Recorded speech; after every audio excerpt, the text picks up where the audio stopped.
Hello there. Welcome to the Maker Manager Money Podcast, a podcast about entrepreneurs, solopreneurs, founders, business owners, and business partnerships, from startups to stay-ups, to inspire entrepreneurs to keep going and future entrepreneurs to just start. My name is Kyle Knowles, and I'm just trying to make some cool content on a Monday evening. Today's guest is Tim Phillips, a solopreneur, video producer, editor, and founder of Phillips Video Post. Tim has over 35 years of experience and founded Phillips Video Post in 1997 after 10 years at ABC Channel 4, Salt Lake City. Tim offers a unique blend of quality, creativity, and speed, and has a proven track record of completing projects on time and on budget. Tim is committed to using the latest digital technology to create high-quality videos that meet the needs of his clients. And his clients include Proctor Gamble, Subway, and several state of Utah agencies, including the Utah State Board of Education and the Museum of Natural History, also Salt Lake County Health Department and the Episcopal Diocese of Utah. Tim lives in Salt Lake City with his wife and youngest daughter. Tim, welcome to the Maker Manager Money Podcast. Thank you, Kyle. Good to join you. Thank you. I'm so happy you're here. And 1997 was 26 years ago, so congratulations on being in business for so long. I was reading some stuff today. I have to pull my notes out here. But I read some stats today that it something like 50% of businesses go out of business within the first 4 years. And there's some other stats that from a book called E-Myth Revisited, where I believe his name is Michael Gerber, but he talks about how 80% of businesses go out of business within the first 5 years, and 80% of the businesses that remain after 5 years go out of business within 6 to 10 years. So that's quite a feat for you to be in business for 26 years. And I was going to ask you, my first question for you, what do you attribute that track record of being in business for 26 years to? Yeah, I'm curious what the odds are for surviving 27 years, because I'll cross my fingers. But I just try and do right by my clients. That's pretty the most basic way of saying it is I'm easy to get along with.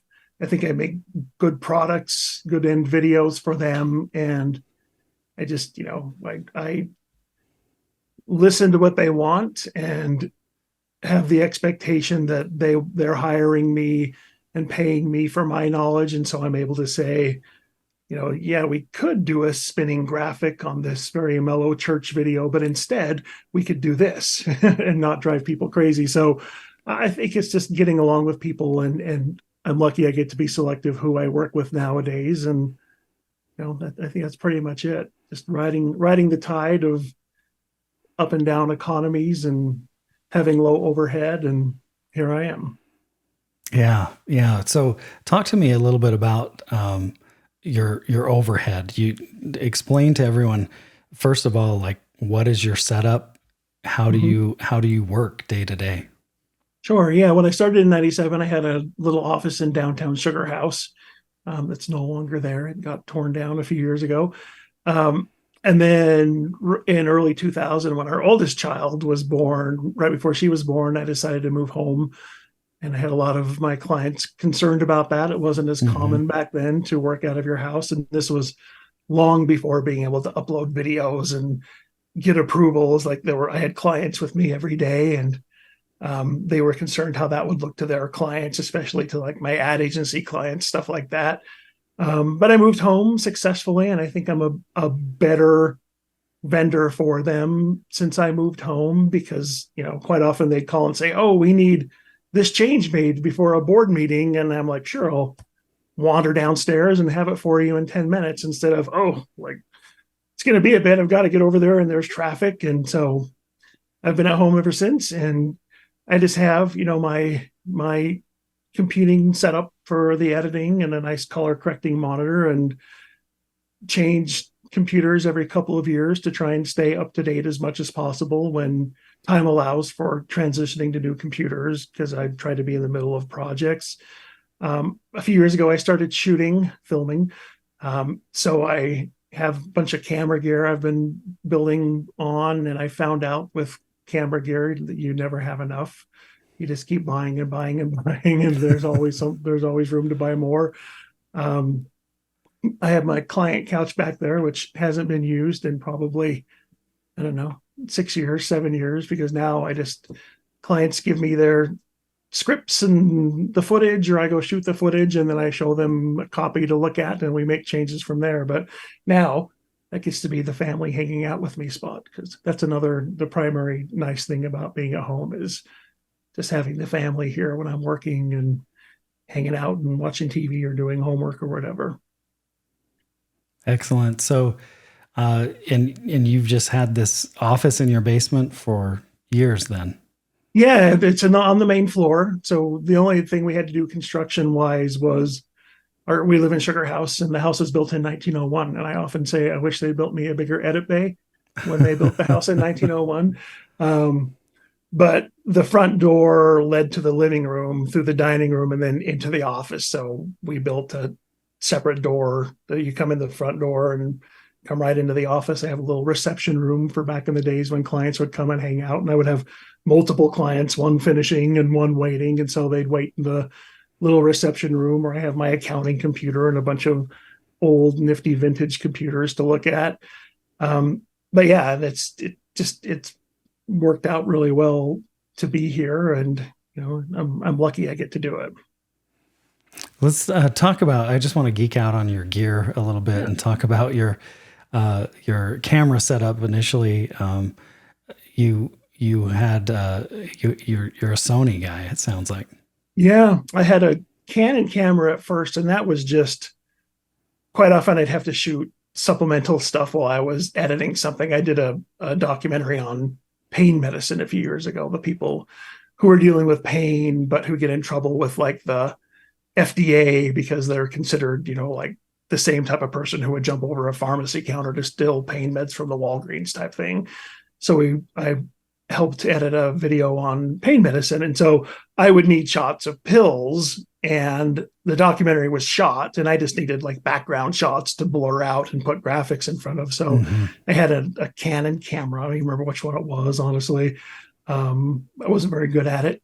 And then maybe 4 years ago, it was becoming harder to justify hiring a crew to do a few shots of B-roll, a few shots of a building or a machine running. So I went and bought a Sony A7 III, which was a great starter cam for a guy who didn't really know all that much about filming.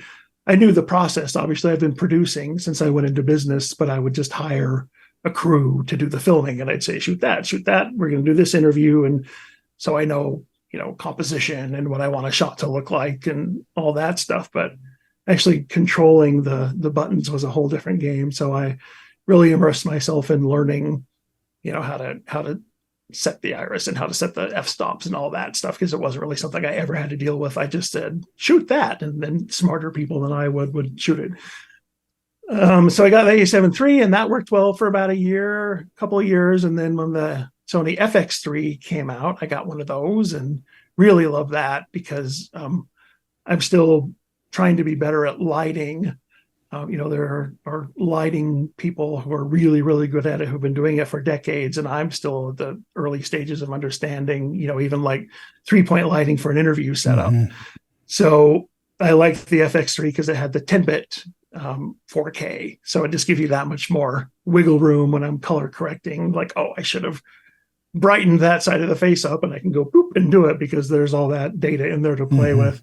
And then I also bought a Sony FX30, which is kind of the dumbed down FX3. And it works really well for like a B cam, for like a tight profile shot in an interview, or quite often I do scenarios where, like, on a training video, we'll see one side or the other side of a situation, like somebody trying to buy, alcohol from the liquor store without an ID. So I just, I can be able to do both sides at once with both cameras, and it works out well. I don't have a red camera. I don't have anything super fancy, but I'm not doing Super Bowl commercials. I'm doing web videos and, training videos, industrial stuff, corporate videos, and they don't need 8K. They just need to look good and, ultimately end up on the web somewhere and still look good. Yeah. Yeah, that makes sense. So when you got your cameras, you say you immerse yourself. So how did you go about, what was your process of learning how to really dive into these cameras and get the most out of them? Yeah, just a lot of YouTube videos, lynda.com, which I think is not lynda.com anymore. I think LinkedIn bought it. Just specifically about how to light interviews, how to light green screens, how to light white site backgrounds, just whatever something comes up and I'm not comfortable. I just had to do my first white background video for the Salt Lake County Health Department, where we had a guy in front of a white screen for a training video. And, again, it comes natural to some people because they've been lighting all their lives. And for me, it was like, okay, I got to make sure I've got distance. I don't want shadows. I've got to make sure the back is consistently lit. But I need to make sure my talent is consistently lit, but they've got to look differently consistently lit so that he stands out. And so just whenever something pops up, I just hop on YouTube and, white cycle lighting, and there's a bazillion videos, and I try to absorb it and learn.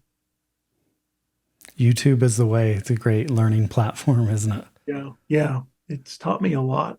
Even just the thing, the exposure triangle and stuff like that, where, again, I didn't have to know that stuff because I just said, film that thing, and they would do it. And it was like, oh, now I need to figure out my my ISO and all that jazz. But I think I'm quite good at it now. I would not be conceited enough to say, like, I've learned all there is to learn about lighting, but I'm a lot better than I was, 4 years ago. I think I'm a lot better than I was last year or even a few months ago. I just keep trying to improve on it. And then how did you go about learning video editing in the first place? You were at Channel 4, and just talk a little bit about your experience those 10 years at Channel 4 and what you went through and what you learned there. Yeah, even before that, when I was a sophomore in high school, I took TV class at West High. I grew up in Rose Park and went to West and took the TV class and was really interested in it. I'm not sure why it clicked. I took TV and accounting my sophomore year. I'm not very good at math, so I kind of veered my way over to TV class and just really enjoyed being behind the scenes. It was in a class of mostly juniors and seniors, and then the people on air were like the cheerleaders and the football players, and I was the goofy kid behind the camera, which I still am today. I'm still the goofy guy behind the camera. I just weigh more and have less hair, but I'm still the same guy behind the camera. I just really liked the process. But back then, especially in high school, it's not like we had, CMX machines or really fancy machines. It was VHS to VHS. You'd play and record and smash your edits together and try not to make them look too glitchy. And the final product would be on VHS. And in my junior year, I started, actually that summer, I took TV class at Viewmont in Davis County, I think is what district they're in. So I go there every day during the summer to learn more TV stuff. And then my junior year, I started taking TV at Highland High in the afternoon. So I was a student at West doing all my core classes, go up for TV at Highland, and I really liked editing. I liked shooting, but I really, really liked editing a lot. And then I got my job at Channel 4 during my junior year, working 5 nights a week, just as they called me a feed tech. So I would record like the network news shows that the editors would then splice into the nightly stories. And I worked my way up eventually and became a part-time editor, a full-time editor, and so on. But when I was at Highland, unfortunately, my TV teacher was great. And he just said, like, don't come up here anymore. You've got a job. Why are you coming up every afternoon when you have to go to work afterwards? So I'll give you an A, but you're doing what you would have been learning here. So don't waste your time coming here, which was really nice of him. And I worked at Channel 4 ever since those 10 years. And like I say, I worked my way up and eventually was chief editor and mostly editing like sweeps pieces back then. Sweeps months were May, November, February, and it was big deal. They didn't have the immediate ratings results, so everything was focused on those 3 months to get the ratings. And so I would do mostly those stories that were done in sweeps. And interestingly, I got my job at Channel 4, and I wanted to be a news photographer, go out and film the action. And the way to do that was you started as an editor, and then they would promote you to being a shooter, a photographer. And I just liked being in the edit bay. I liked crafting the story, and I liked being kind of the last step before it went on air or before somebody saw it. And when the chances came to move up, I was just like, no, I'm happy in my dark little edit dungeon. I don't have to go stand on the freeway during a snowstorm and film. I just like being here. I mean, even now you see me behind it, it's like really dark, and this is my little home. It's just editing and getting to tell stories. Over those years at ABC, like, you were making something every day that was aired, or like what was it? What were the number of pieces that you created, do you think, in those daily news stuff, a couple of packages, which are like the self-contained reporter stories, and then just the voiceover bits, which is the stuff that airs while the anchors are talking, today in Kearns, an ice cream store opened, that kind of thing. So just whatever would come. There was a staff of, I think, back then it was different. Nowadays, the photographers generally edit their own stuff at the TV stations.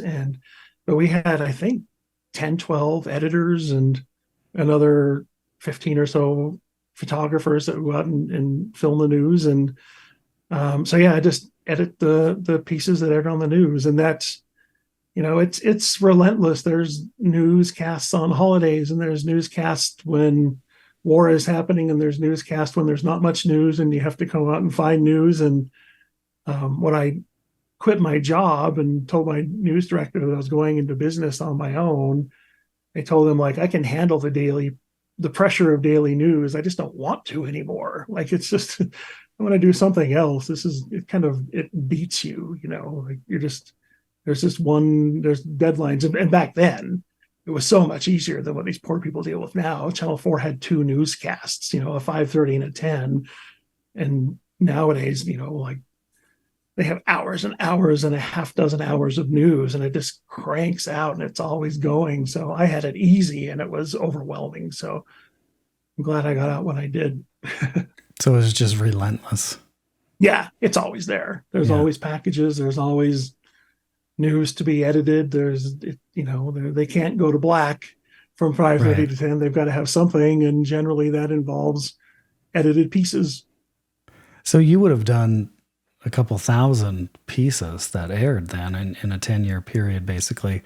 Yeah. I don't know when you went full time there, but even if it was only for 5 years, that would have just been relentless creating content pieces. But you really cut your teeth and knew how to tell a story and edit it into a story then, right? Yeah. And I think that's what helps me. Kind of maybe one of the other reasons I've been able to stick around this long is I think I'm really good at doing like corporate video. But back then I would sometimes have 3 hours to edit a piece, and sometimes I'd have 20 minutes because the news starts at 5:30 or 10, whether I'm ready or not. Right. So I think I bring some speed that maybe people who haven't dealt with that environment, where I can go slower and take my time, or I can be fast and get it done. Like even today, I'll tell my clients who have a tricky deadline, I'll say, I will get it done. It's just a matter of how much we all sleep beforehand. I will meet your deadline, but the more time, the better, because we can finesse it and polish it and not be, working 20 hours a day on it, but we'll always get it done. That is awesome. And I think bringing that perspective of being able to have those deadlines probably helps a lot, because you know exactly what it's going to take to get something done, depending on how much time it takes. What it can be, given the time constraints, and so you were editing on like hardware, right? Back at ABC. Yeah, even like you see a cross dissolve in any piece, it fades from one shot to another, which nowadays is you press a button, boom, and you have a cross dissolve, and you can say a 30 frame cross dissolve or a 60 frame cross dissolve or whatever. And it's just like, boom, boom, you might have to press 2 buttons. And back then, all the edit bays had 2 beta decks. Showing this is an old beta tape because I still do archive footage for Craig Worth's stories.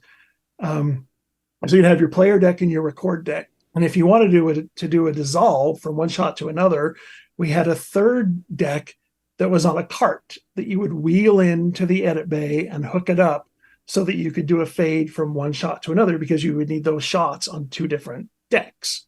Nowadays, obviously, it's all on computers and hard drives.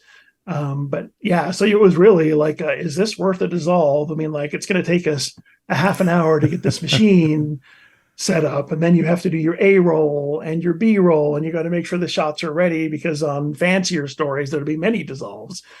So you'd have to lay down your audio on both tapes and have the shots alternate on one tape or the other so that you could fade between them. So yeah, it was old time, hardcore editing, and, so much easier. Back then we were like, holy cow, this is great. I can't even imagine what the film guys dealt with, because this is a breeze. You can do a dissolve with only a half an hour's notice, and the film guys, they'd have to process all sorts of stuff. So I felt like we were very advanced back then. Yes. But then when I went into business, is when nonlinear editing had really kind of started being more available. And we got an Avid media composer at Channel 4 in my last 2 years. And Avid was the big name. It still is a big name, but they were the big name in nonlinear because they were really the only ones doing it for like the professional crowd. And that was amazing to be able to push buttons on a keyboard and have it do even like a dissolve. Back then I could push a button and have a dissolve with only 1 year left in my tenure at Channel 4. And so that's what I ended up buying when I went into business on my own, was an Avid, and it was revolutionary. And how much did that piece of equipment cost? It wasn't so bad. It was only $125,000. And that, that actually was just basically the dongle, the little USB key you got, because it was just a Mac computer, which was pricey back then, but you could buy one for $3,000 or $4,000. It was the Avid software, which had come on probably, I don't know if it was CD-ROM yet or not. You had to buy the media space because you need faster hard drives to hold your media. It's less important today, but back then you needed really expensive hard drives. So my first Avid hard drive system, which was 4 9-gigabyte hard drives stuck together, so 36 gigs. You can go into Walmart and get a 36 gig thumb drive, for like $8 nowadays. And that alone cost $10,000 just for that hard drive space. And then the dongle, which is, what you stick in the computer to say, okay, this is a legit piece of equipment. And I thought it was a steal at $125,000. It was a lease payment of, I don't even know what it was, like $2,000 or $3,000 a month. Because the one that Channel 4 had was $175,000. So I was like, well, how could I not? It's only $125,000. I'd be a fool not to buy it. And that payment was a killer. Some months, there were some, it was brand new in business. I didn't always have, certainly any extra money, and I didn't always have business because I was trying to establish a business, but it always seemed to get paid. And now, I'm on Premiere and it costs me $50 a month, which, people grumble about that. Oh, $50 a month. I'm like, oh child, it's not a big deal, but, I'm toying with switching to Resolve, and that's free, or if you want to be really fancy, it's like $300 one time, and yeah, it's a different world. But I remember worrying when like iMovie came out, for example. I was talking to a friend of mine, and I was like, people are going to be able to edit as much as they want for next to nothing. What's going to happen to our profession? And she's very wise and said, there are a lot of keyboards in the world, there are a lot of typewriters in the world, but that doesn't make you an author. You still have to have the skill to edit a story, to write a story. So that made me feel better. And all these years later, it seems to still be true. Yes, it is. I was just thinking about, you buy a $1,000 iPhone 14 Pro Max, whatever, and just think what you can do as far as shooting and even editing on the phone compared to your $125,000 machine. But yeah, it's incredible, the advances we've made. And it's interesting because you talked about, your process, and we talked about this the other day, but talk about, your upgrade cycle for your technology, for your hardware and software? Yeah, and I don't claim to be like super tech savvy. I know how to use computers. I've been on a Mac my whole life. My brother got a Mac in like 85. And so he ended up programming on Mac. So there were always Macs available. When I first got the Avid, you had to be on a Macintosh because the whole point of Windows 95 was that there were windows and you needed multiple windows to have, the nonlinear editing. And so I've just always been very comfortable on a Mac. So but I don't know the behind the scenes stuff as well. Like I'm good at loading my own software and stuff, but I just basically buy a new computer every couple of years. I get it updated as much as my OS will let me, as much as whatever software I'm using. It used to be Final Cut, used to be Avid, now it's Premiere. I'll get those as updated as possible, and then I just don't touch it for 2 years. Like I don't update the software. I don't update the operating system, because that's when you run into trouble. Somebody's like, oh, you see that on a bulletin board. Like, I was in the middle of my documentary and I updated my operating system and I lost everything. Like, yeah, I mean, that probably usually doesn't happen, but there's a chance. So I don't like taking that risk of being in the middle of something and having something go wrong. And I'm always in the middle of something. I'm not, I don't work at a bank where Friday afternoon the transactions are done and then we come back Monday. I'm always in the middle of something. So I just get a new, as a matter of fact, I'll show you here. I have this lovely Mac Studio that I bought about 2 months ago. A nice Mac Studio Ultra. And I'm just waiting for a lull, and I'll take this machine apart and rewire this one up and get it fully loaded with the current software. And then that'll be my happy machine for a couple of years and repeat. And it works well because people have all kinds of trouble with Premiere, especially for some reason. It's really buggy at times. And like, I crashed 10 times today. And since I got this machine up and running just over 2 years ago, I think I've crashed like 3 times. Wow. And when I crash, I lose money because I have to figure it out and I have to stop working and I can't bill. And so I like having a stable, though slightly outdated machine. Mm-hmm. So how much memory do you have? How much hard disk space and how much memory do you have in this new Apple Studio that you just got? Yeah, the new one, I that's the thing is, you still want separate media space, because I think this came with like a terabyte of internal memory, but you don't really want your media fighting with the operating system. So I have a 12 terabyte Pegasus hard drive, or like a media drive, which is a nice fast Thunderbolt drive. And so your files, your project file and the operating system are all happily on the internal terabyte drive. And then the big beefy drives hold all the media, because they're files are big nowadays. Yeah. I do an hour-long interview on the FX3 and it's 100 gigs, and that adds up. It takes up a lot of space if you're doing 7-8 interviews a week. So I just do that. And then some people have really fancy backup systems, and I just buy cheap Costco drives that are on sale, and it works well because they're used like 4 times throughout their whole life. I back up a bunch of stuff and stick it in a closet, and you probably never even have to touch it again. But I back up everything I work on because it's a lot cheaper to spend $80 on a multi-terabyte Costco drive, and then maybe a project backing up maybe uses like $15 of that space on a backup drive. But then in 4 years, when a client says, oh, we want to revisit that edit, and here's, $10,000 to fix it and make it updated, it's a good investment for my, whatever, $30 of hard drive space versus being able to go back into a project like it was just yesterday that I wrapped it up. Yeah. Yeah, that makes sense. Well, I like that upgrade cycle every 2 years, and the way that you're backing things up and everything like that. Sorry, I could geek out on this for a long time. I should probably ask some other questions. We can go offline on some of this other stuff I'd like to ask you about. But so if you were to say tell someone that was going to become a solopreneur and do what you're doing, what is the piece of advice that you would give to them? For me personally, it was just having a partner that's supportive of the whole thing. My wife is awesome. We met in 1996. So right before I left Channel 4, she was with me as we looked for office space for the business. She was with me as we moved the office home.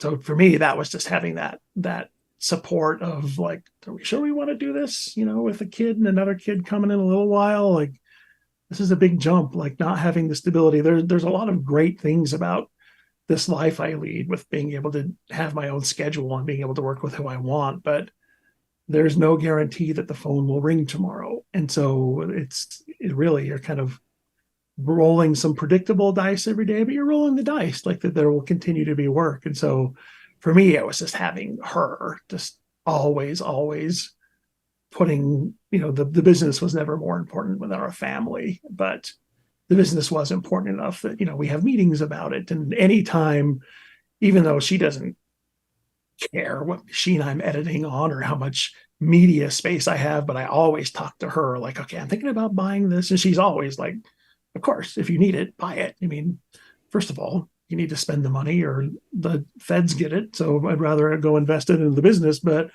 I still like to bounce things off of her. It's also really nice to have another set of eyes when I'm editing, like, hey, what do you think about this? What do you think about this music? But for me, that's what it was just having somebody that was always there for me to, during the tough times, because, 08 was a tough year, but we made it through. And after 9/11 was tough. And, that was a long time ago, but I was still in business and I had just bought a brand new machine, like maybe July of that year. Wow. So I had my first machine and then I bought another one with another really expensive payment every month.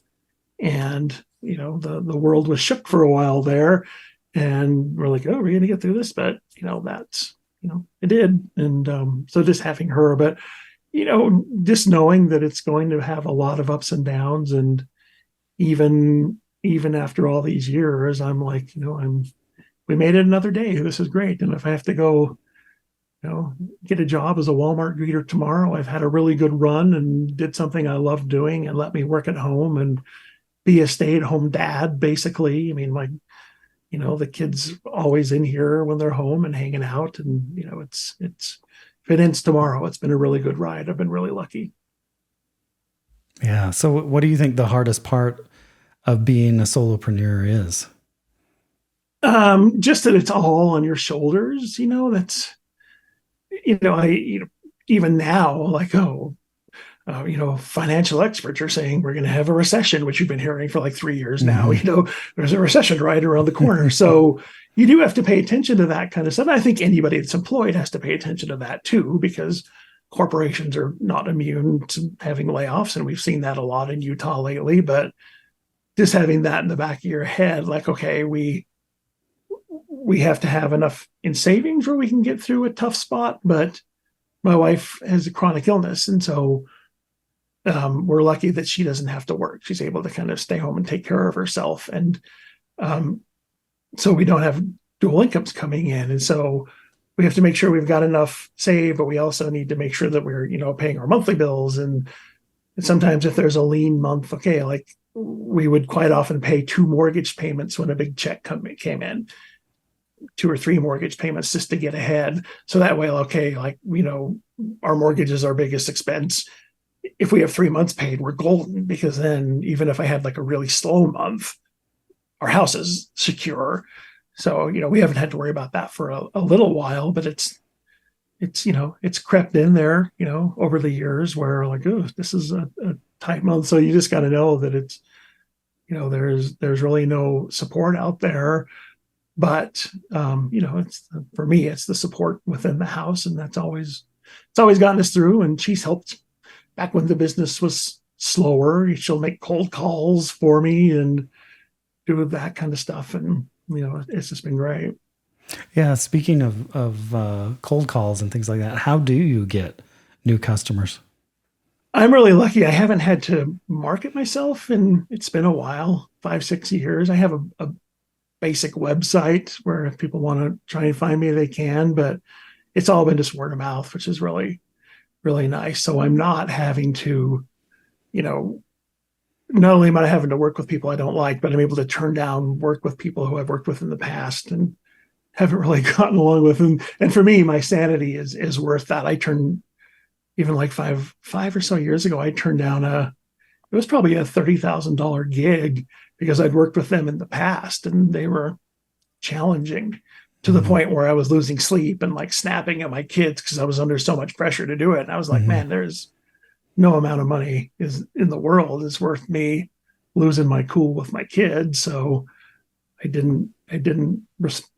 politely refused their offer to work again. But I'm lucky somebody will call and say, hey, I worked with so-and-so and they said that you made a great video and we're looking at doing one too. And then it just turns into one. So you're doing all things then. So you're making these videos, producing them, editing, shooting, all of those kinds of things, but you're also managing the business. Yeah. It's just us. And it's not, the managing isn't such a huge deal. I generally work on larger things. And so, I don't need an accountant to send out 2 or 3 invoices a month. That's really all I send out because I'll do, especially now that I'm kind of doing it all on my own. I'll produce, I'll film it, I'll edit it and all that jazz. So I'm not doing a whole bunch of paperwork. I do my own taxes, which is probably a terrible, terrible idea, but I'm doing so well so far. Nobody's come knocking on the door from the IRS.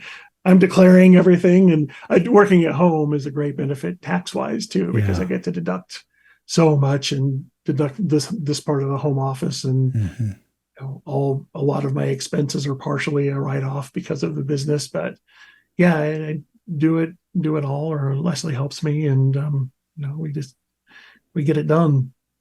What is the software you use for accounting and invoicing and things like that?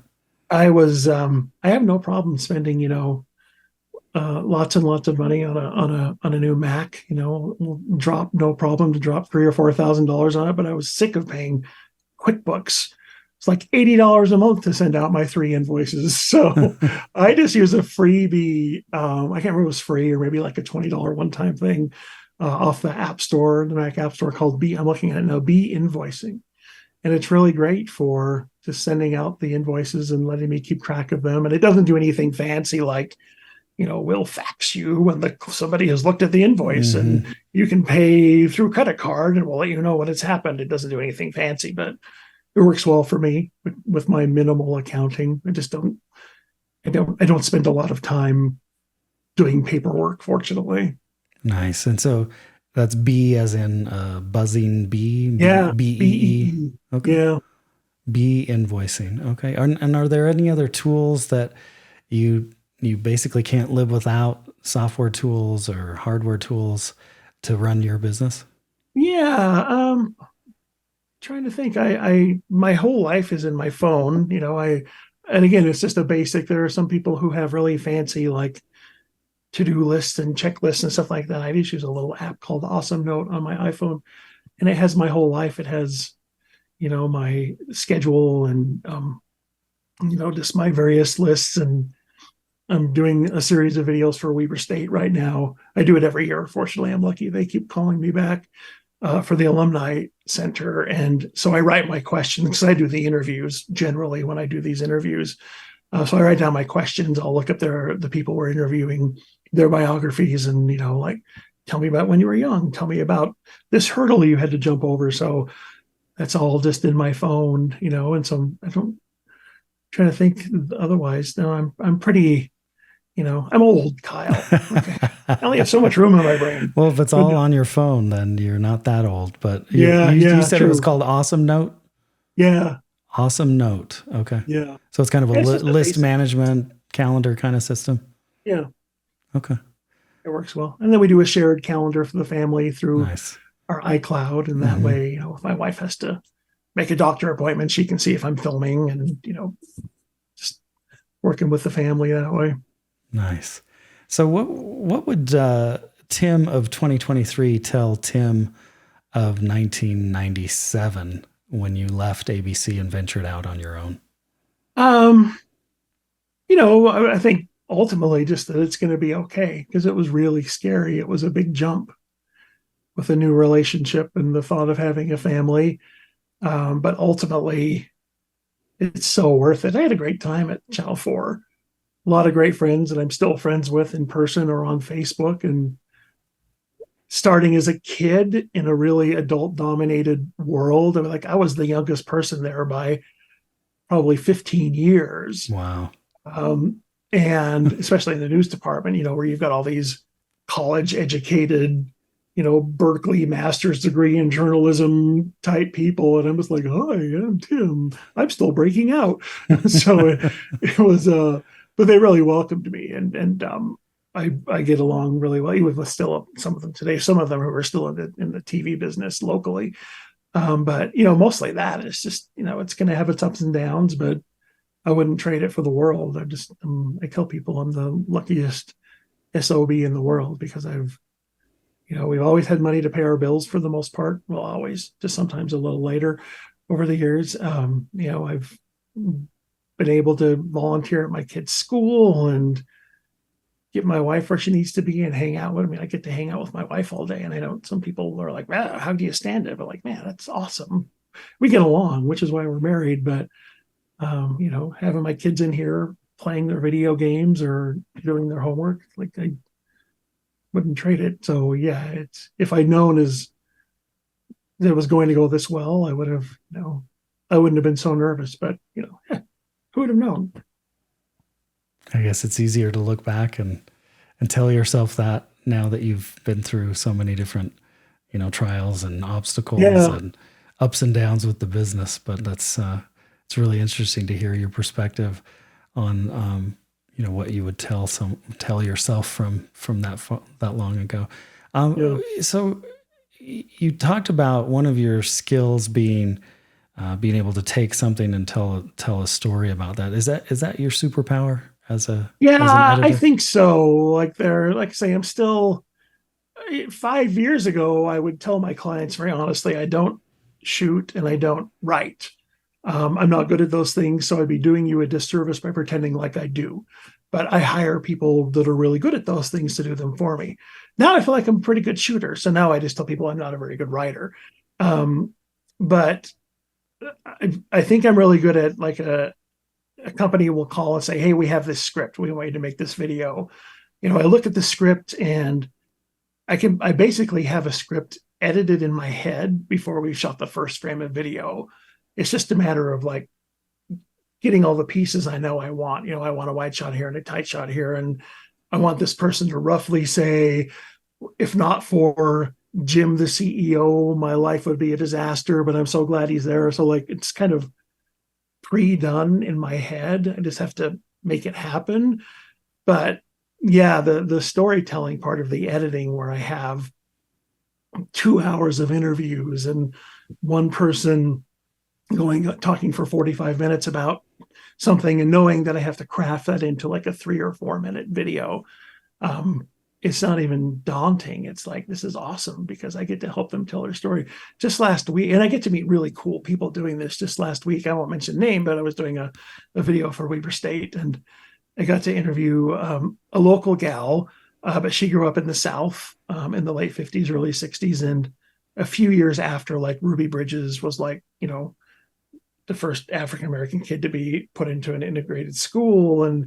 But she did that same thing in her town in, I think, the early 60s. And it's just like, this person is living history. I mean, like, you see about that happening and it's like, oh my gosh, that would have been scary as hell for this poor kid. And like, I'm meeting somebody, I'm sitting 5 feet away from somebody who did that same thing, and I get to help her tell her story. And like, man, what an honor that is. So stuff like that is really cool. Just helping people, like, tell me about your life and tell me what you've been through, and let me turn that into something more condensed, but something hopefully equally as powerful. It's a great honor to do that. Yeah. And what are some of the other stories that you're really proud of that you've been able to tell over the past decade or 30 years? Yeah, like I do. I in my bio, I put in there the Episcopal Diocese of Utah, and that's my friend Craig Worth, who I met. And if anybody isn't into local TV, Craig's been a local reporter at Channel 2 and Channel 4, and he's been Good Morning America. So he's had this really long, like 50-year career. But I first met him when I was part-time at Channel 4, and they had him come to Channel 4 to start doing his little worth watching stories. And so I remember I was rolling the tapes of the show. It wasn't digital back then. You'd have to play on the news stories when the director would tell you to. And in walks the news director with this guy. And I told my buddy, like, this guy is like, is that Tim Conway? Who is that guy? It looks like Tim Conway, but it was Craig Worth. And so I edited his stories at Channel 4 when I was working there. He does a lot of documentary work. He grew up in Montana, and we've done all sorts of neat documentaries about the history of Great Falls, Montana, and the history of the military in Montana, which I didn't know, but it was a major player in World War II because a lot of the bombers took off from Montana to go overseas during the war, and Glacier National Park, and just really cool things like that. And sorry, I do all his documentary stuff, but maybe 12 years ago, he became the outreach communications guy for the Episcopal Diocese. And I'm not a religious guy, but they very much, they share my values of like equality and empowering women and trying to help the underserved. And so I get to tell some of those kind of stories for them. And, I don't shoot them. Craig shoots all this stuff, but I get to edit those stories. And I think that's important too, is getting those messages out there that I'm a firm believer in.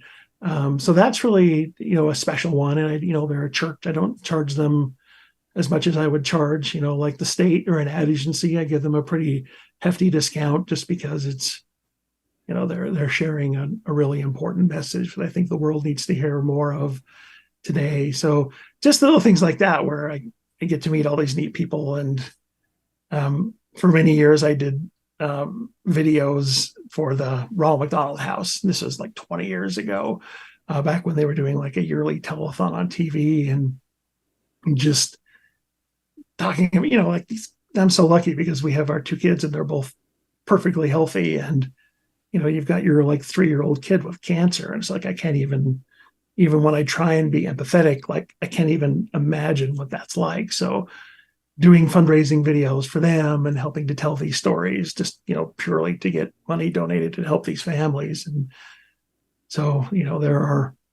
I've done some cheesy car commercials in my life, but those are it's those kind of things that really, it's not just paying the bills. It's really trying to use my talent, if I have any, to help for good.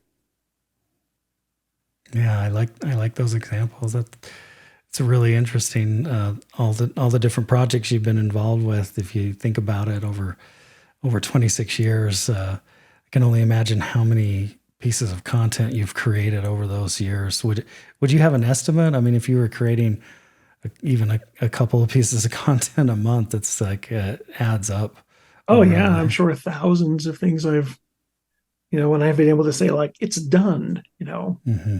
a lot. Not even counting my Channel 4 stuff, which was, thousands in a year sometimes, but yeah, just a lot of, and sometimes it's just like, this is kind of paying the bills. And sometimes it's really, really, usually it's really meaningful, especially now that I get to be a little more selective about, I'm not, no offense to people who, do like, soccer games and stuff like that. Like the world needs that too. If you're like going out and shooting a kid to get a recruiting video made, stuff like that, that's awesome. But I don't have to do that kind of stuff. And I'm lucky for that. Were your parents or any of your relatives entrepreneurs or solopreneurs? No, I lost my dad early. He died when I was 12. But no, not really. No, just had a chance to do it. And I was like, well, I'm single. Leslie and I are dating, but I'm single. I was making at the time decent money as a full-time, 9-year employee of Channel 4 at the time. So I had a little bit of money saved up, and I'm like, I'm going to try it. I'll try it. And if it doesn't work, I can always come back here or go to another station. I certainly have the experience. So no, it was very much just trying it to see how it went. But I didn't have anybody to look up to like, oh, well, Uncle Frank did it, so I know I can do Yeah. it. And he'll give me advice. I just gave it a try. And what was the thing that pushed you over the edge? Was it just the relentless schedule and all the deadlines at ABC, or did you feel like you could just make more money if you left ABC? Yeah, and even, I didn't really think about it being the money. Honestly, that wasn't really a part of it, but I think it was just the flexibility. I remember I'd been on my own for maybe a couple of years, and it was February, and it was like middle of February, and I was like, "Hey, it's February," and I didn't have to think about it being sweeps. Like it's not. It didn't even enter my mind that it's ratings, and so for 10 years, that's all it was. Like you're getting ready for ratings, and then they happen, and then you're getting ready for the next ratings period. So you're hoping like you don't get time off or anything like that during those months. And so I think that was it. Just like I'm done doing this. I think I'm really good at this, but there are other things to try. And just, that was the best time to give it a try. It worked out well to attempt it, and kind of being done with TV news and wanting to try something else. So just thought, why not? Yeah, makes sense. Just going back to your father passing away, and you were so young at the time. How old did you say you were? 12. 12 years old.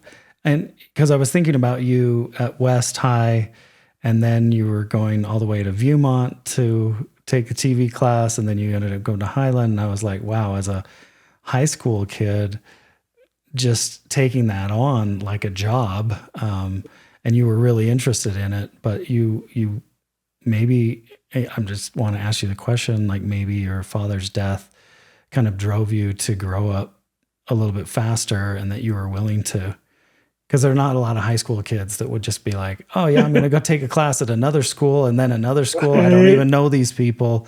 But did your father's death have anything to do with your kind of drive and maturity at such a young age, and then taking on a full-time job basically in high school at ABC? It might have, looking back, like it wasn't a super easy childhood, I think, partially. But yeah, I think maybe it was like, okay, I want to have a different life. I mean, like even when I'm bidding out projects today, I make more than many people do.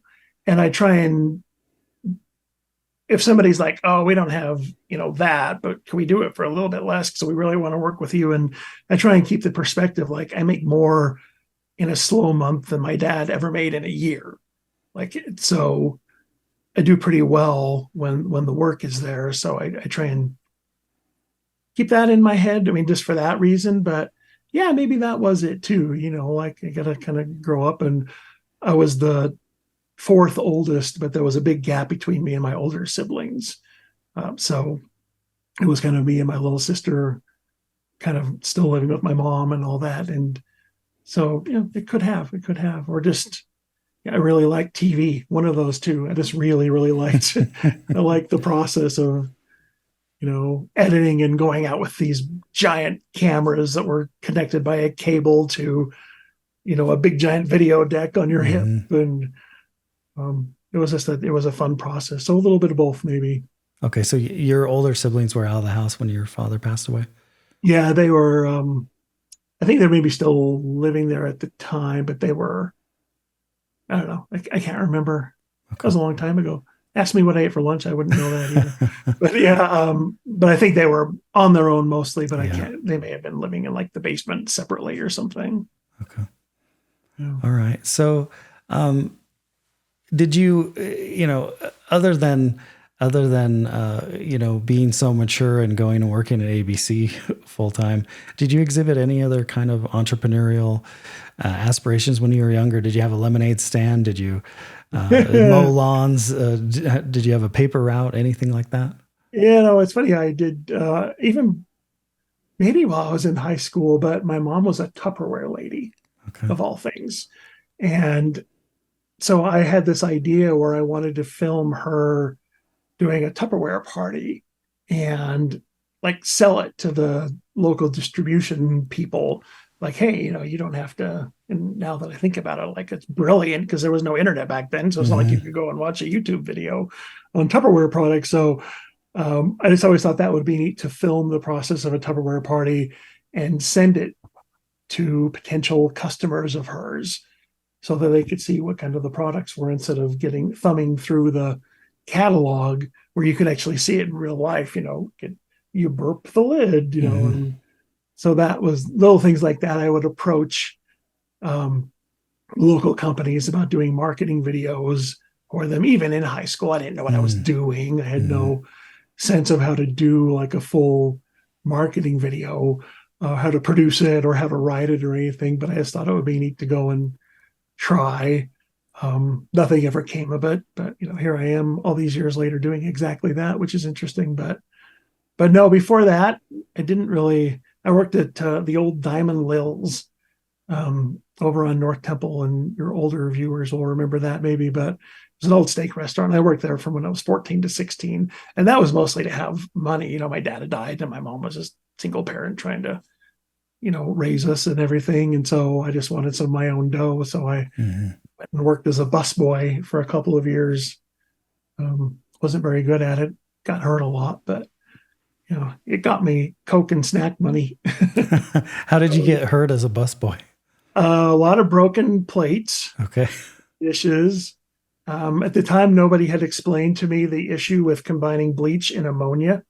So I'm back there like getting a mop bucket ready, and I'm like, "We'll bleach it." Well, I'll put some ammonia in there, all right? Like that'll make the floor even cleaner. And then like having to go to the hospital because I like cast myself.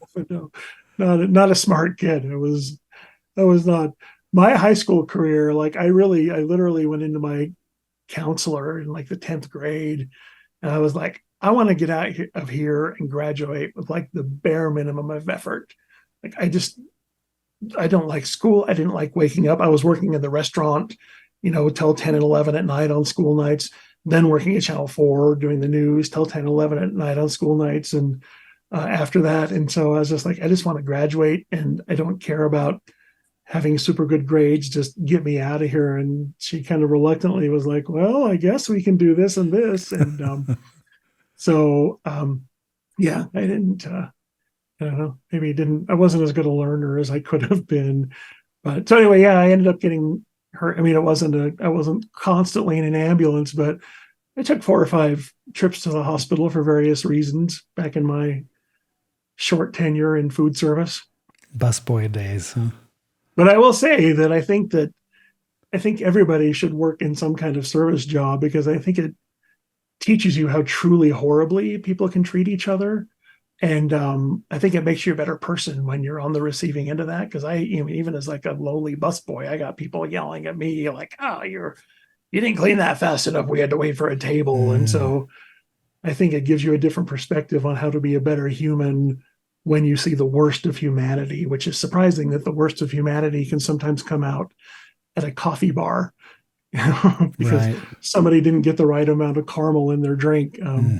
But yeah, it was an interesting experience. But are you an introvert or an extrovert? I think I'm very much an introvert. With the people I'm comfortable with, I'm very comfortable being myself. But generally, I'm absolutely the last person that would be like, a party? Well, sure, I'll go. I'd love that. That's not me at all. And when I do, because I kind of have a smart alecky sense of humor. So when I meet somebody new, I'll kind of do my little Tim jokes and they'll look at me like, like, yeah, I think you have to know me before you kind of appreciate my snarkiness. And so no, I am not comfortable. We had both of our kids went to a little hippie charter school in the Avenues called the Open Classroom. We were there for 17 years, and it was an absolute great place for our family to be. And that's where I was able to volunteer. My wife and I, or both of us, at the same time. Part of the gig was you would go and volunteer once a week for a morning or afternoon. And then this allowed for a lot of small group learning because you had all these parents in the building doing different centers, and the teacher could spend more one-on-one time, et cetera. But those are my people, like really comfortable with my open classroom people. And so people that know me from there, and I say, oh, I'm really shy, they're like, oh yeah, sure you are. But I truly, truly am. Like I'm just as happy sitting here watching a show with Leslie as some people are. Like, I need my guy time. I'm going to go out with the guys to the bar, honey. I'll be back. Or maybe I won't. We'll see. That's not me. What's something that most people don't know about you? We had a contest once at a camping trip, a class camp out. And you had to do like the 2 truths and a lie. And I was able to say that I'd won an Emmy, and nobody really believed that. But then I have to explain that it wasn't like a Ted Danson for Cheers Emmy. You know, it was just a editing Emmy for the Rocky Mountain States. But I won like best editor one year. Gosh, so that one people don't usually believe. I think just like that with the shyness, you know, I don't think people really believe that if they know me. I'm really into like old sitcoms and stuff. That's kind of my veg point. Like, you know, sometimes people will say like, what are you reading? And I'm not like, I know how to read, fortunately, but I'm not like a guy who's like, oh, I just finished my 8th book this month. What a lot of the reading I do, honestly, is like going on Reddit and looking at like editing boards and sound engineering boards and stuff, just trying to better my skills a little bit, learning from other people. But like, you plop me down in front of an Andy Griffith, and it's awesome because my brain can kind of shut off, because editing is hard. Doing this stuff, you know, like, there are worse jobs. I don't have to lay down tar on the freeway in the summer. So those people that do that are heroes, because they keep our roads going, and it's a job. But I just get to sit here and press buttons. But it's hard to like try to be creative for every client and try and make things just a little bit better than they're expecting. So when I get in front of the TV, I just get to go like, my brain gets to shut off for a minute, which is delightful. So that for me is relaxing, just like watching these old, generally really dumb, not like Andy Griffith's dumb, but kind of dumber old shows where I can just tune out and let my brain be quiet for a minute. What are some other examples besides Andy Griffith that you will veg out to? Oh man, what do I watch? I'm watching some Newhart's now. You know, Bob Newhart's little Vermont Inn show. I like those. Do I watch? I like The Office, though I've gone through it like 10 times and I've taken an office break. I need a little office break. I love Parks and Rec, so I'll catch that whenever I am on. But as far as the old ones, you know, like even Different Strokes, and just the ones that really didn't really have any redeeming value, even when they were on the air, but 30 years later, even less so. But they're just like this kind of mindless, and you giggle once in a while. You know, MASH, which was a really good show, but still not, you know, people don't, you know, there aren't a lot of people nowadays who sit and watch it, which my kids find hilarious, because, you know, kids today don't watch TV at all. Not only do they not know about the old ones, but they don't know about the new ones at all. They just don't. TV is just like this foreign concept. I actually showed our youngest kiddo a VHS tape the other day, because we were talking about VHS and they couldn't even imagine what one looked like. So we pulled out an old VHS tape. Did you play it? Did you have a VCR? I didn't play it. I have a VCR somewhere in the house, but it's not hooked up. But I lifted up the flap and pulled out the tape, you know, so you can see the tape itself. And, you know, it's like when you have to rewind it, you know, and you can't just jump to the next thing. It's linear. So, yeah. Yeah, they missed out on a lot of things, including VHS tapes for sure. Yeah. Our older daughter, we have a daughter who's in St. Louis in grad school. She's working on her PhD, and she's very smart, and we try and support her by nodding knowingly when she tells us stuff we don't understand, like, oh, interesting. But she kind of grew up in that era a little bit, but, you know, none of these kids know a world without the internet and without mobile phones and on demand, this and that. I can only imagine, because Spotify alone on some device that you can take anywhere with you and have access to all recorded music in the history of music is Yeah. just something my 16-year-old mind could have never wrapped its head Yeah. around. It's amazing. Yeah. Like So, the entire history of the world is a button punch away. It's yeah, just really, we're spoiled that way, I guess. Yeah. we are spoiled. Well, I've got a lightning round of questions that I'd like to ask you, starting with what's your favorite candy bar? I'm a whatchamacallit guy, and I'm proud of it. And I'll fight you if you have a problem with that, Kyle. I love it. I love whatchamacallit. I had one for the first time in about a decade, a couple months ago. And I was Nice. like going, why have I not been buying this ever? This is Yeah. amazing.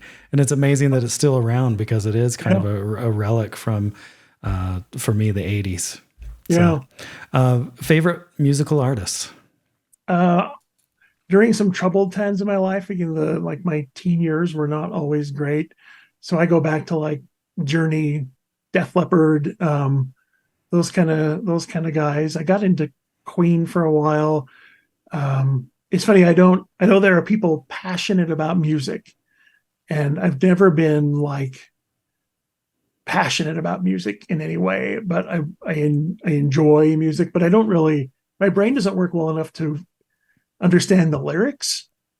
And so I'll be like la la laing to a song, and my wife will be like, that song is about like the ritual torture of horses, right? And I'm like, what? It is? And I'm just like, whoa, like the words, and I don't really comprehend it. So maybe that's why I've never been into it. But yeah, those old timey, not old timey, Motown. That's nice. I like Motown, old timey, but just like 80s rock is Classic rock, kind of. yeah. Okay. Your favorite cereal? Um, Probably Frosted Flakes. If you're Wait. looking for a gift bag, that's where I'd start. We already know the answer to this, Mac or PC. Obviously, Yep. it's a Mac. Yep. So Google Workspace or Microsoft Office? Google Workspace as of about 2 weeks ago, because I just switched over my website, and I have a very nice friend who helped me do that. My other hosting service I was missing emails. I kept getting people saying like, "Oh, we wrote you about doing a video. We didn't hear back." And I was like, "What? That's like thousands of dollars I missed." And so he switched over my email to a new service and got me onto Google Workspace. So a month ago, I would have said neither. What are those things? But now I'm a big fan of Google Workspace, even though I don't really understand why, but I am. Nice. Dogs or cats? We have a cat. We've had cats over the years. So probably cats. I like dogs, and I don't really fully understand dog people, but good for them for being dog people. But we've just always preferred cats because they're much more easygoing and low maintenance. Like we can, go on a trip for a few days and be like, "Bye, cat. Here's some food," and they're like, "Okay, have a good time." And the dogs, you need to like kennel them and do all sorts of get babysitting for them. And our cat doesn't give a damn if we're here or not, frankly. Like he'd probably prefer that we weren't here. So cats Right. are easier. Okay. Phantom or Les Mis? Phantom, because when I was at 4 and Phantom of the Opera came on tour, this was mid 90s maybe, and to Salt Lake. So Channel 4 did a big production about it. They were sponsoring, and it was like an hour-long special that I was able to edit. So I got really into the music, and I wouldn't say like no other Broadway product would I have even been interested in, but because I was kind of immersed in that, I really got into it. So in fact, the little inappropriate story for your podcast here, Kyle, when my wife got me drunk the first time was soon after that, and we were living in an apartment, and I got so drunk that I was singing show tunes really loudly at like 2 and 3 in the morning, much to the regret of my apartment neighbors, I'm sure. But I was singing Phantom songs while I was completely blitzed. But even today, I still go back and listen to some of the songs. But I've never really been one to fully appreciate the talent of those folks who do the musicals, but that one in particular, I really got into. Nice. Is there a book that you recommend the most to people? That's probably going back to I read like fact books. Like I don't really have anything inspirational, like, oh, you should read, John Smith's 10 habits of, successful nomads. Like I don't read stuff like that. Like I'll read how-to books, or not how-to books, but like why things are books. Like why do we in space? Why does this happen? So I read a lot of stuff like that, but nothing that I would go like, you need to read this. It's going to change your life. Like once you know why there's no word that rhymes with orange, you will never be the same person. Like it's just, I don't have the patience for good books, but yeah. I'm a terrible example for my children, Kyle, basically. Well, your daughter's working on a PhD, so yeah, you must be some kind of inspiration and example, you and your wife. We just try to, as my wife says, we try not to get in their way. We try not to ruin them. That's a lot of bad parenting, is like you try and control too much, or you try and dictate decisions they make instead of letting them be their own independent humans. And it baffled me. Like we spend all this time raising and nurturing and loving these kids with the whole purpose is to be like, okay, now leave. That's really weird. Like having her across the country is really weird, but it's where she's supposed to be. It's like she's going off and living her life, and it's awesome. We still talk to her all the time, practically every day, but it's such a weird thing to be like, when you were 4, Bridget, you promised you'd never leave, and now you're leaving. Like, what are you thinking? And our other kiddo too, like she's awesome. I haven't mentioned her, Eliza, but both of our kids are just super kind, caring. They're both really smart. They're both really talented, but I tell them like, the main reason we're proud of you two is because you give a damn about people. Like you want people to be okay, and you want people to be treated well. And, that's not something, you were both born pretty and smart, but you didn't really have as much to do with that. You choosing to be kind, that's your choice. That's awesome. So we were lucky. We had 2 really great, amazing kids. Well, I think it's a testament to what you and your wife have done. And I love that sentiment. I think we should hand out T-shirts to all new parents that would say either daddy or mommy, try not to ruin them. Yeah. I think it should be a T-shirt that's handed out because I like that advice a lot for parents. Yeah. Try not to ruin your kids. Yeah, that's it. Because it's easy to do, I think and you so. Just got to step back, and it's all about them. So, Tim, I wanted to read one of the reviews you have, a quote on your website, but I'm trying to find it here. And it's basically what was mentioned by one of your clients is that you're easy to work with. And I think this goes all the way back to the start of our conversation. And you're talking about working with people, and you're easy to work with. I think that's why you've stayed in business for 26 years. And I get that sense from you just talking to you and all the different things that you're into and your volunteer work and all the different projects you've worked on. I can tell that you're very much a people person. And I just wanted to go back to being an introvert because I'm an introvert as well. And I think there's some confusion because a lot of people aren't introverts, but introverts doesn't mean that you don't like people. And right. You are very much a people person. And I've really enjoyed talking to you. Thank you so much for being generous with your time tonight and allowing me to geek out a little bit on your gear and some of your process and your workflow and the software that you use. But thanks so much, Tim. And I look forward to seeing what you do over the next 26 years. If you can imagine that, going another 26 years in business, if you went that many years forward, that you've already been in business. It's just amazing to me. Anyone that can be a solopreneur and be in business for 26 years. So thanks so much, Tim, for being on the podcast tonight. Thank you very much. It's been a surprisingly fun time.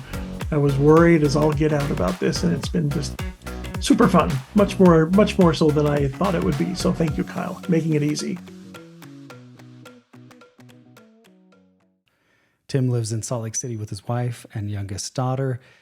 Tim, welcome Kyle, to the Maker. I'm so sorry. Yeah. I'm going to stop you. I've got a moth flying around behind me. Can you see that? I can see a moth, but that's awesome. I figured we better stop now than halfway through because it's going to distract the hell out of people. Sorry. Give me this a is minute. Awesome. I've never had a moth on the show before.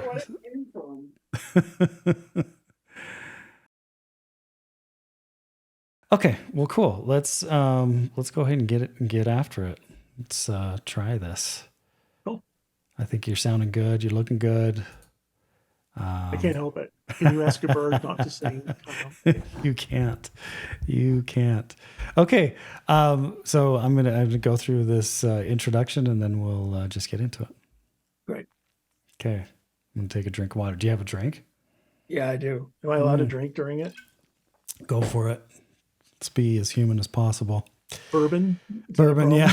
It's no problem at all. You might start slurring your words towards the end, but let's do it.